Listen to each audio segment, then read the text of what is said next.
যে কাজে আপনি যত ঠকবেন ততই শিখবেন।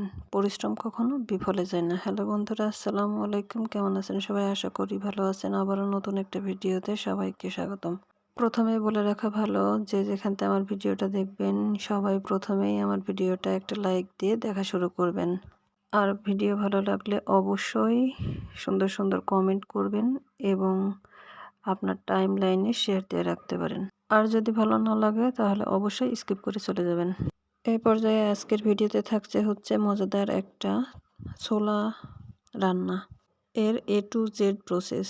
আর এখানে আমি প্রথমেই আধা কেজি ছোলা ভিজিয়ে রাখছিলাম আগের দিন রাত্রে পানিতে, আর পরদিন সকালে এটা ধুয়ে পরিষ্কার করে নিয়েছি। এখন আমি একটা রাইস কুকারের হাঁড়িতে ছোলাগুলো নিয়ে নিয়েছি পরিষ্কার করে, এবং সেই সাথে কিছু আলু কেটে ধুয়ে পরিষ্কার করে নিচ্ছি সিদ্ধ করার জন্য, এবং সেই সাথে দিয়ে দিয়েছি প্রয়োজনীয় লবণ এবং পানি।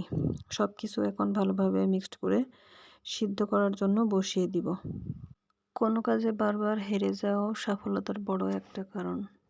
কাজের ভিতরে বারবার হেরে যাওয়াতে আপনি এমন কিছু শিখতে পারবেন যেটা বাস্তবে কখনোই শিখতে পারবেন না। কথায় আছে, একবার না পারলে দেখো শতবার। কোনো কাজের শুরুতেই ঝড়-ঝাপটা, বিভিন্ন প্রতিকূলতার সম্মুখীন হতেই হবে। তবে আপনি প্রথম ধাক্কা বা কয়েকটা ধাক্কাতেই যদি হাল ছেড়ে দেন তাহলে আপনি হেরেই গেলেন। লক্ষ্য স্থির করতে হবে, পরিশ্রম চালিয়ে যেতে হবে।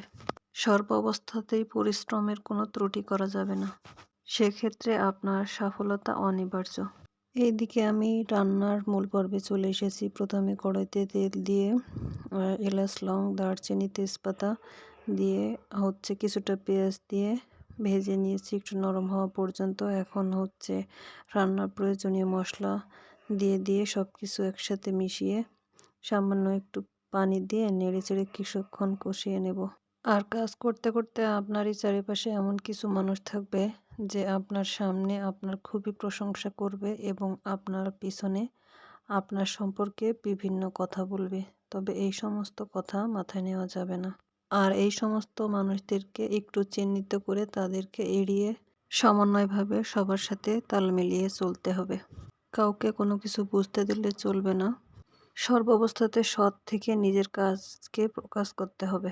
তাহলে পৃথিবীর কোনো শক্তিই আপনাকে হারাতে পারবে না।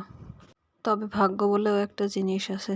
সৃষ্টিকর্তা সবার কপালে সব কিছু হয়তো লেখে না, আর সেটা হচ্ছে আপনার মঙ্গলের জন্যই। আপনি কেন সফলতা পাচ্ছেন না পরিশ্রমের পরেও, সেটা সৃষ্টিকর্তা ভালো জানে আপনার কোন মঙ্গলের কারণে আপনার সফলতা আসছে না।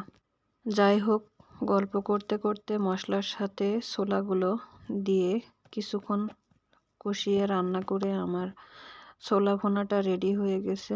আর এটা খেতে খুবই সুস্বাদু ছিল। আজকের ভিডিও কার কাছে কেমন লাগছে জানাতে ভুলবেন না। আল্লাহ হাফেজ।